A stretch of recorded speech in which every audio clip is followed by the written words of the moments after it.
আমার উম্মতের সামনে সেই দিন আসবে যেই দিন তাদের ইবাদত থাকবে বেশি, সেই দিন তাদের বড় বড় গল্প থাকবে, নামাজের সেজদার দাগ থাকবে, কপালে দাগ পড়ে যাবে, জুব্বা হাব্বা লম্বা লম্বা পোশাক থাকবে, কিন্তু হালাল কামায়ের কোনো চিন্তা থাকবে না, বেপর্দার এত সয়লাভ হবে। এই জন্য নবীজি বলেন, যখন আমার উম্মতের মধ্যে দুইটা গুনাহ চালু হবে, সুদ এবং জিনা, তখন আমার উম্মত কাবার গিলাফ ধরে কাঁদবে, কিন্তু তাদের চোখের পানি আসমানের মালিকের কাছে কবুল হবে না, কাম হবে না।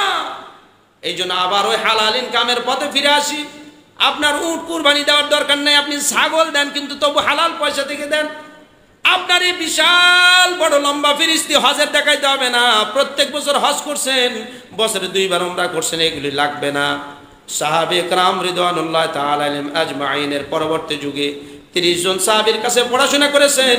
আসওয়াদ ইবনে ইয়াজিদ রাহমাতুল্লাহ আলাইহির ব্যাপারে আছে, উনি সাহাবী দেখেছেন, নবী দেখতে পারে না, কিন্তু হালাল কামায়ের প্রতি ওনার আগ্রহ থাকার কারণে উনি জীবনের 40টা বছর দিনে একবার মাত্র একটা রুটি খাইতেন, বাকিদের সময় এক রুটি খাওয়ার পরে ইবাদত করতেন। ইবাদত করতে করতে তাদের ঈমানের স্পিরিট ছিল, আসমানের দিকে কোনো বিষয়ের ফরিয়াদ করতে দেরি হতো, কিন্তু আসমানের মালিক তাদের ফরিয়াদ কবুল করতে দেরি করতেন না। সুবহানাল্লাহ।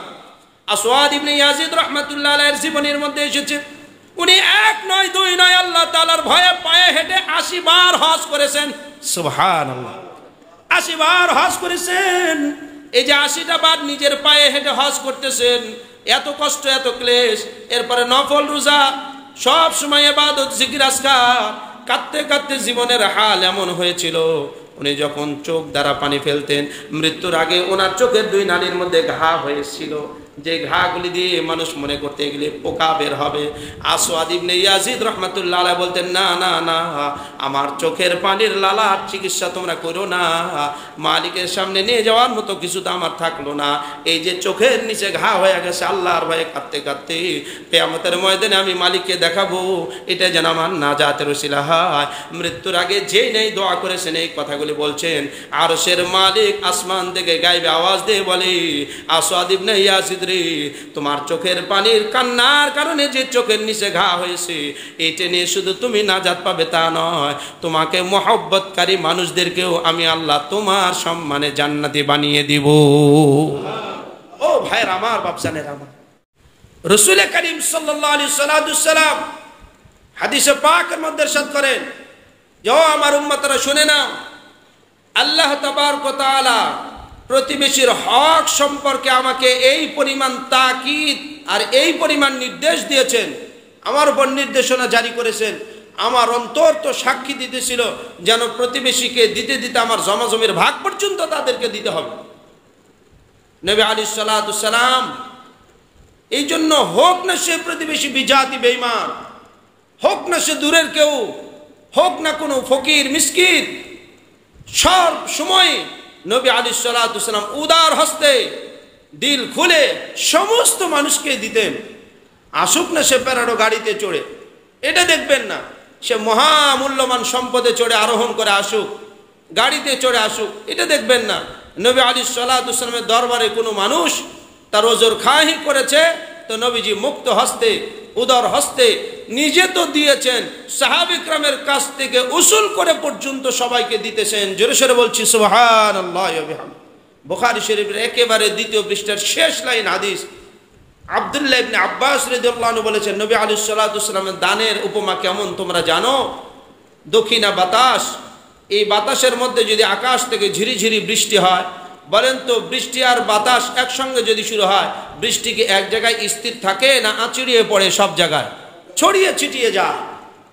আব্দুল্লাহ ইবনে আব্বাস রাদিয়াল্লাহু আনহু বলেন, তোমাদের নবীর দানের চরিত্র ছিল, হিন্দু বৌদ্ধ খ্রিস্টান ছোট বড় কাছের দূরের আরবি আজমি তা দেখতেন না, নবীজির দরবারে যে কেউ তার প্রয়োজন পেশ করত, নবীজি মুক্ত হস্তে দিতেন।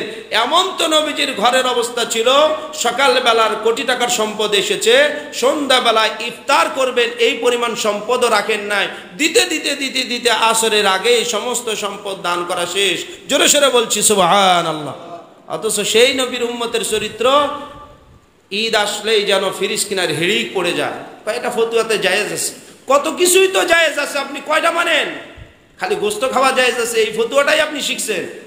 হ্যাঁ, সামেত গোস্ত না দিলে হবি, ওইটা আপনি শিখছেন, আর কিছু শিখেন নাই। ছোট লোকের বাচ্চা আমরা, কলিজা এত পচা, এত ছোট লোক যে আল্লাহ তাআলা আমাকে কুরবানি দেওয়ার যোগ্যতা দিয়েছে, কিন্তু আমি এখন জাত ফকিন্নির ঘরের ফকিন্নি, যে আমার ফকিন্নির ভাগ যেটা ওটা তো আমি দিলামই না।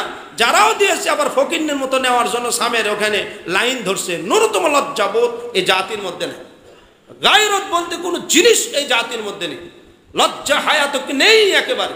চামড়ার দাম কেমন আর মাথা গরম, দেখছেন হুজুর দেখছেন চামড়ার দাম করবারে ফকিন্নির হক। খালি ফকিন্নির হক চামড়ার মধ্যে আছে, আর গোস্তের মধ্যে ফকিন্নির হক নাই। দরদি উনি বুঝাচ্ছেন, খুব গরিব দরদি উনি, মানে মেম্বার চেয়ারম্যানের মতো বদমাইশ, ভোটের আগে গরিবের বন্ধু, ওই রকম গল্প মারতেছে। চামড়ার দাম নাই, ওনার কলজা ফেটে মরে যেতেছে। কয় টাকা দাম চামড়ার? দাম হইলেই কয় টাকা হইতো? সর্বোচ্চ 1000 1500 হইতো। কিন্তু আপনি তো 1.5 লাখ 2 লাখ টাকা দামের একটা গরু দিচ্ছেন, সেই গরুতে কি 5 কেজি 10 কেজি গোস্ত আলাদা করতে পেরেছি ফকিন্নির জন্য? সেইখানে আর ফতুয়া নাই, ওয়াজ না। এই জন্য আমাদের দিন, আমাদের অবস্থা এতটা নিচে নামতেছে, অথচ সমস্ত নবী রাসূলের জীবনী, সমস্ত পরীক্ষার সিস্টেম এইটাই।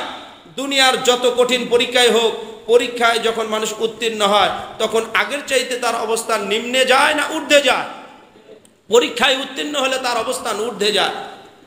ইব্রাহিম খলিলুল্লাহ আলাইহিস সালাতু সালাম নমরুদের আগুনের ভিতরে পরীক্ষা দিয়েছেন, আগুন থেকে বেরিয়েছেন ঈমানের জোশে।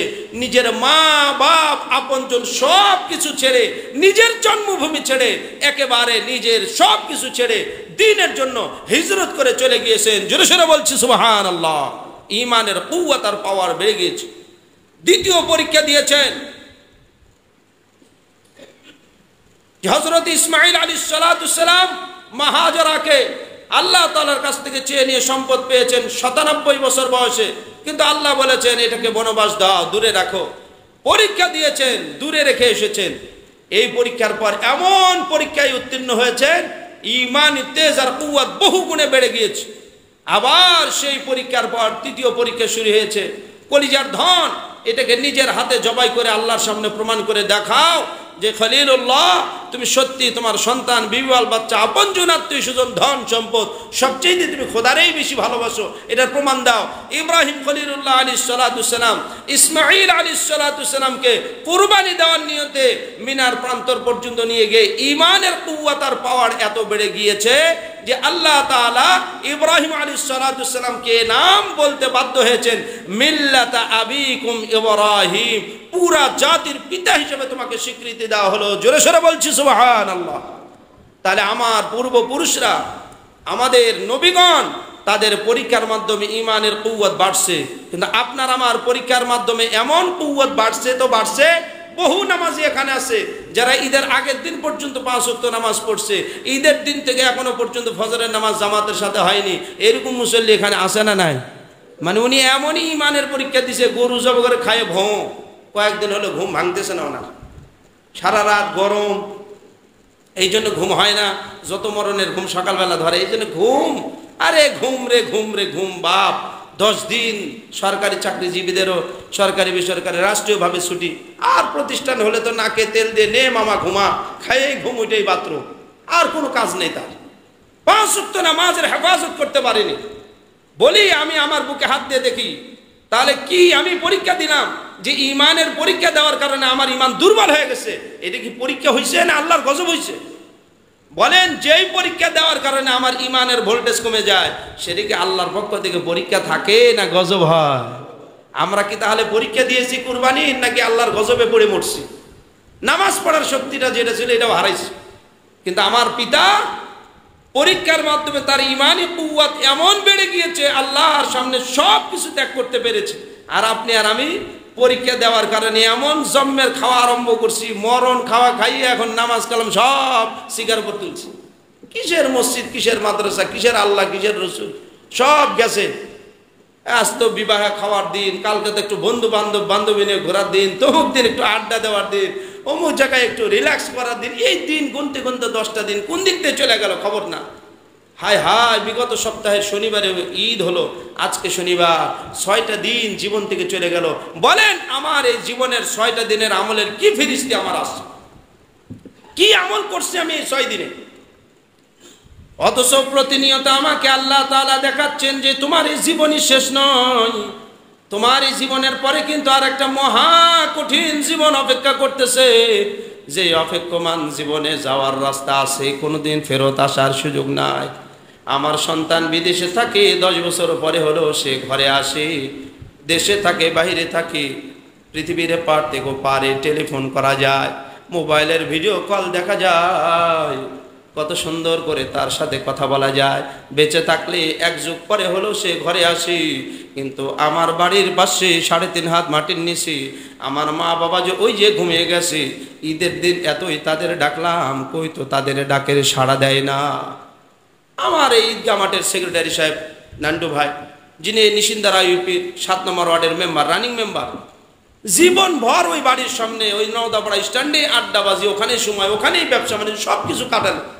পরশু দিন এশার নামাজের পরে রাস্তাটা পার হয়ে শুধু বাসায় ঢুকবে, বাস 4 লাইন রাস্তার একেবারে টার্নিং পয়েন্টের শেষ কিনারায় চলে আসছে। মোমিন থেকে বেরিয়ে এক যুবক মোটরসাইকেলের লাইট অফ করে উল্টা দিকে দেব হো। এখন তো যুবক ছেলেবেলে গাড়িতে উঠলেই মরদ, কিসের ড্রাইভিং? পিক আপ টানা জানে তো ওরা আর ধরে কি? আজরাইল পর্যন্ত ছুটিতে আছে ওর ভয়ে। শয়তান তো ব্রিজের নিচে লুকাইছে, বাপরে বাপ, এই কলজার উপর দিয়ে পার হয়ে যাবে। শয়তান পর্যন্ত হুন্ডা চালানো দেখলে ব্রিজের নিচে লুকা, আমার বুকের উপর দিয়ে পার হয়ে যাবে। এরা কি হুন্ডা চালা না ডাকাতি করতে যাইতেছে আল্লাহ ভালো জানে। হেডলাইট অফ করে জম্মের পিক আপ টান দিছে, একটানে এসে মেম্বার সাহেবের হুন্ডার মাথার উপর দিল ভাড়াস করে মাইরে। ও তো মাইরে দিয়ে ওই পিক আপ টিক্সে ধরা ছিল, দে ভাগ। ও তো বুঝছে বাপরে বাপ কাম খারাম করছে, তাও আবার স্ট্যান্ডে, রানিং মেম্বার, মাঠের সেক্রেটারি, ওখানেই ব্যবসা প্রতিষ্ঠান, ধনী মানুষ, প্রভাবশালী মানুষ। মার্সেইনি তো রাস্তায় পড়ে গেছে, আইল্যান্ডের সাথে মাথায় আঘাত পেশ, টিএমএসএসে নিয়ে যাওয়া হয়েছে। বলে এত বড় মারাত্মক সিরিয়াস রোগী, এটা চলবে, তাড়াতাড়ি রেফার করেন ঢাকায়। পিজিতে নিয়ে যাওয়া হলো, একেবারে ব্রেন অপারেশনের জন্য পুরাটা খুলে আলাদা করা হয়েছে। খোলাও শেষ, মরাও শেষ। জলজন্ত তাজা একটা মানুষ ঈদের দিন দাঁড়িয়ে যিনি শুভেচ্ছা বিনিময় করলেন, বারবার অনুরোধ করলেন যে আমাদের ইমাম সাহেব এই মাঠে আসতে পারেন না, উনি দূরে গেছেন এই কথা। আবার মাদ্রাসার জন্য পার্সোনালভাবে কিছু কালেকশনও করে উনি মাদ্রাসায় পাঠিয়েছেন। সব পর্যন্ত কথা, পরশু দিন এসার আগ পর্যন্ত কথা, এসার পরে কথা নেই। পরের দিন খবর আসলো কালকে গিয়ে জানাজা পড়িয়ে লাশ দাফন। এই যে প্রতিনিয়ত চোখের সামনে দেখতেছি, ঠিক যেই জায়গায় আমাদের লিপু ভাই, আমাদের খলিল বড়ব্বার জামাই অ্যাক্সিডেন্ট করছে, ওই জায়গায় একদম রাস্তা পার হওয়ার ওই জায়গা থেকে আমি যখন আমার মোটরসাইকেলটা ঘুরে ওই মোমেনের সামনে দিয়ে আবার আসতেছিলাম, মুসল্লিরা তো রাস্তার এপার থেকে ওপারে যেতেছিল জানাজার শেষে লাশ দাফনের পর। কয় হ এটি মরছে রে, এটি মরছে। আমি ওই ওয়াজ করতে করতে রাস্তা পার হচ্ছ মিয়া, আল্লাহ বিল্লাহ করে দেখে পার হয়, এটি মরছে এটি মরছে করলে হবে? বলছে আমাকে হুজুর রে। তাহলে মানুষের অবস্থা কি? একজন মানুষ মারা গেছে, ওই রাস্তার মধ্যে দাঁড়িয়ে কই বয়ান করতেছে এটি মরছে এটি মরছে। এটা রাস্তার থেকে সরে গিয়ে বেটা এই কথা বলবি না, আর একটা গাড়ি এসে তো তোর বুকের মধ্যে যাবে। কারণ বিশ্ব রোড কি আমার বিসমিল্লাহ বলা টাইম দিবে? বিশ্ব রোডে কি মানুষের জন্য গাড়ি দাঁড়ায় থাকবে? ওটা তো চলাচলের জন্য। মানুষ কতটা নাদা, দাফন করে আসতেছে আমার মোটরসাইকেল নিয়ে, আমি হুইসেল দিয়ে, সিগন্যাল দিয়ে, লাইট জ্বালিয়ে ওই রাস্তাতে ওই জায়গাতে এসে জোরে জোরে মুসল্লিরা বলতেছে হ্যাঁ এটি এটি এটি পার হতে যায়। মেম্বার সাহেব বলল রে, তাই বললাম পাগলারা পার হয়ে যায়, ওয়াজটা করো, রাস্তার থেকে সরো মিয়া। কি হাল, চোখের সামনে আমরা মৃত্যুকে আলিঙ্গন করছি, কিন্তু আমাদের দিলের পরিবর্তন নেই। এই জন্য নবীজি বলেন আমার উম্মতের সামনে সেই দিন আসবে যেই দিন তাদের ইবাদত থাকবে বেশি, সেই দিন তাদের বড় বড় গল্প থাকবে, নামাজের সেজদার দাগ থাকবে, কপালে দাগ পড়ে যাবে, জুব্বা হাব্বা লম্বা লম্বা পোশাক থাকবে, কিন্তু হালাল কামায়ের কোনো চিন্তা থাকবে না, বেপর্দার এত সয়লাভ হবে। এই জন্য নবীজি বলেন যখন আমার উম্মতের মধ্যে 2টা গুনাহ চালু হবে, সুদ এবং জিনা, তখন আমার উম্মত কাবার গিলাফ ধরে কাঁদবে, কিন্তু তাদের চোখের পানি আসমানের মালিকের কাছে কবুল হবে না, কাম হবে না। এই জন্য আবার ওই হালাল ইনকামের পথে ফিরে আসি। আপনার উট কুরবানি দেওয়ার দরকার নাই, আপনি ছাগল দেন, কিন্তু তবু হালাল পয়সা থেকে দেন। আপনার এই বিশাল বড় লম্বা ফিরিস্তি হজের দেখাইতে হবে না, প্রত্যেক বছর হজ করছেন, বছরে 2 বার উমরা করছেন, এগুলি লাগবে না। সাহাবে کرام রিদওয়ানুল্লাহ তাআলা আলাইহিম আজমাইনের পরবর্তী যুগে 30 জন সাহাবীর কাছে পড়াশোনা করেছেন। আসাদ ইবনে ইয়াজিদ রাহমাতুল্লাহ আলাইহির ব্যাপারে আছে, উনি সাহাবী দেখেছেন, নবী দেখতে পারে না, কিন্তু হালাল কামায়ের প্রতি ওনার আগ্রহ থাকার কারণে উনি জীবনের 40টা বছর দিনে একবার মাত্র একটা রুটি খাইতেন। বাকিটার সময় এক রুটি খাওয়ার পরে ইবাদত করতেন। ইবাদত করতে করতে তাদের ইমানের স্পিরিট ছিল। আসমানের দিকে কোনো বিষয়ের ফরিয়াদ করতে দেরি হতো, কিন্তু আসমানের মালিক তাদের ফরিয়াদ কবুল করতে দেরি করতেন না। সুবহানাল্লাহ। আসওয়াদ ইবনে ইয়াজিদ রাহমাতুল্লাহ আলাইহির জীবনের মধ্যে এসেছে, উনি এক নয় দুই নয় আল্লাহ তাআলার ভয়ে পায়ে হেঁটে 80 বার হজ করেছেন। সুবহানাল্লাহ, 80 বার হজ করেছেন। এই যে 80টা বার নিজের পায়ে হেঁটে হজ করতেছেন, এত কষ্ট এত ক্লেশ, এরপরে নফল রোজা, সব সময় ইবাদত জিকির আজকার, কাঁদতে কাঁদতে জীবনের হাল এমন হয়েছিল, উনি যখন চোখ দ্বারা পানি ফেলতেন, মৃত্যুর আগে ওনার চোখের 2 নালীর মধ্যে ঘা হয়েছিল, যে ঘাগুলি দিয়ে মানুষ মনে করতে গেলে পোকা বের হবে। আসওয়াদ ইবনে ইয়াজিদ রাহমাতুল্লাহ আলাইহি বলতেন, না না না, আমার চোখের পানির লালার চিকিৎসা তোমরা করো না, মালিকের সামনে নিয়ে যাওয়ার মতো কিছু তো আমার থাকলো না। এই যে চোখের নিচে ঘা হয়ে গেছে, আল্লাহর ভয়ে কাঁদতে কাঁদতে কিয়ামতের ময়দানে আমি মালিককে দেখাবো, এটা যেন আমার নাজাতের ওসিলা হয়। মৃত্যুর আগে যেই নেই দোয়া করেছেন, এই কথাগুলি বলছেন। আরশের মালিক আসমান থেকে গায়েবে আওয়াজ দিয়ে বলে, আসওয়াদ ইবনে ইয়াজিদ, তোমার চোখের পানির কান্নার কারণে যে চোখের নিচে ঘা হয়েছে, এটা নিয়ে শুধু তুমি নাজাত পাবে তা নয়, তোমাকে মহব্বতকারী মানুষদেরকেও আমি আল্লাহ তোমার সম্মানে জান্নাতি বানিয়ে দিব। ও ভাইয়ের আমার, বাপজানের আমার, এতগুলি কথা বলার উদ্দেশ্য হলো জিন্দগিটা এইভাবে হেলায় খেলায় নষ্ট করার জন্য নয়। আমার এই 10 বছর 20 বছর 30 বছর হায়াতের উপর ডিপেন্ড করেই হয় স্থায়ী জান্নাত অথবা জাহান্নাম আমার জন্য অপেক্ষা করছে। আল্লাহ জাল্লা শানু আমাদেরকে দুনিয়ার ধোঁকা থেকে, বিজাতিদের খপ্পর থেকে হেফাজত করে আখিরাতমুখী জীবন গঠন করার তৌফিক দান করুন। সকলে মিলে বলছি আল্লাহুম্মা আমিন।